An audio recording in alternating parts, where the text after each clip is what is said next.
Priscilla Jana is no more. The 70s generation of activists who ignited the consciousness of the country half a century ago says it is deeply saddened by the passing of one of its founding members, attorney Priscilla Jana, who tirelessly served her country in various capacities. She cut her teeth in the struggle at the University College, Durban, where she came under the influence of Steve Biko, Barney Pityana, Strini, Moodley and Saths Cooper. As a fearless articled clerk, she took on the terrible might of the vicious apartheid system, finding innovative ways to assist detainees under the feared Terrorism Act, and ably acted as lawyer for countless accused. Dr. Saths Cooper joins us now to talk about this, her life and works. A very good evening to you, and thank you so much for speaking to us. Condolences to you, her family, friends and colleagues, Dr. Cooper.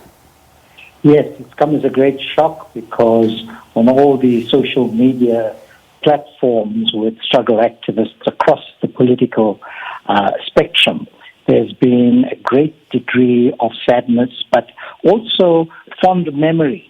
Many. I think the lawyer that has represented the most political prisoners is Priscilla Jana. There can be no other who has done what she has done fearlessly and tirelessly. In fact, she specialized in political cases. She didn't do anything else. That was her life commitment. And it was said that at some point she literally almost served all political prisoners at Robben Island. Yes, given that she worked in Johannesburg and the bulk of political prisoners came from Johannesburg from the 70s, after June 16, 1976, she represented hundreds of political prisoners on Robben Island and elsewhere. But one of the things is that she was banned from visiting during Jimmy Kruger's period, because she and her principal, when she was finishing her articleship, Shamchetti, were amongst the few who were banned from seeing particular political prisoners, and mostly on Robben Island. I want to talk to you about your relationship when you got to meet her. I believe that as a child that she understood the hardship because she went through it. At some point they were evicted. She became a banned person later on in her life, very much at the center of a political struggle. Yes, I met her at University College. She was, I think, about a year or so ahead of me. I went there in 1968.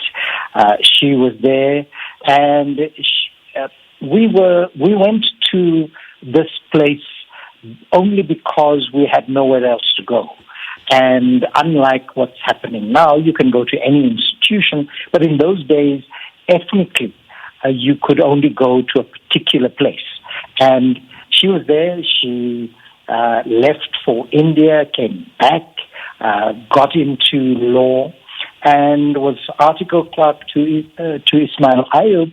And when Shamchetti started his political practice during our trial in 1975, the SASO VPC trial after the Viva Frelimo rallies of September 25th, 1974, she began to play a preeminent role.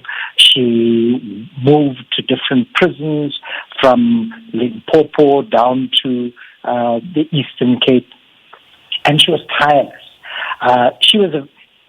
Physically she was a very large person, but she was also larger than life. She loved life. She was able to laugh and find the funny things at the moment that you'd least expect it, particularly given that it was dangerous times. You could disappear. And she suffered the brunt of the worst that the apartheid system could do, because they always followed her, they kept tabs on her, they invited themselves to her offices, and she would be now and then pleasant to them, but usually would throw them out the door. And she kept in contact with the exile political organizations, and she had a very close relationship with the president of the ANC in exile, Oliver Reginald Tambo. And every now and then she would get that call from him to say, look, there's so-and-so, will you defend them? And so she effectively became the political lawyer for Black consciousness people, Pan-Africanist persons, as well as the ANC. And she did it with dignity, she did it with aplomb, and even in the worst days, she didn't show any fear or favor in terms of how she dealt with her political prisoners. She treated everyone the same way. What was her view of our transformative agenda trajectory where we are now, given the fact that as an Indian woman, she knew and fought discrimination, so it informed a lot of what she did. She served in Parliament, she served overseas in the Netherlands and Ireland as an ambassador, so she had the full spectrum of understanding the journey and its change. But what was her view of where we are now and where we're going? Well, I think it's important also to recognize that while she came from a Hindu and indentured labor background, she grew up in Westville, just a suburb of Durban, she hated the label Indian, and she always fought against it. Many of us didn't like that description. And in the democratic era, she would always say, even recently last year, she said, I hate this thing of putting us into little boxes. She was also one who was very strong on feminism. She herself experienced the brickbats of standing up as a professional woman in a male-dominated environment. And she got comeuppance from a variety of persons, some who are lionized, and I won't mention them here, but, many felt that she didn't know her place. And that's bully for her, because if she didn't do what she did, I think we would be the poorer for it, because many would have been cowed. She refused to play the housewife role. Although she was a marvelous cook, she was a great host. If you were invited to Priscilla's lunch or tea or supper, you knew that you had a feast, and a lot of it she would personally supervise, and she would get her friends and others to contribute to the feast that she would put in front of us. So she was a great host. She was a great friend. She was a great relative for those who she was related to. And she was very proud of her daughter, Tina, who she doted on and who dotes on her. And that relationship is a very, very close one that very few people can really understand, particularly because Tina doesn't look Indian, and she is not from that background. But she is somebody who has embraced her full South African culture.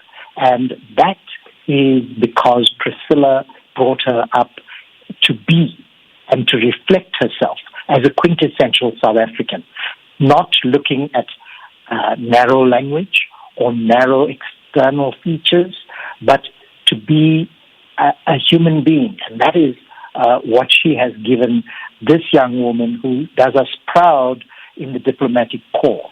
And I think that many, many young people, particularly women who went into law, have Priscilla Jana to thank for doing the trailblazing kind of work she's done.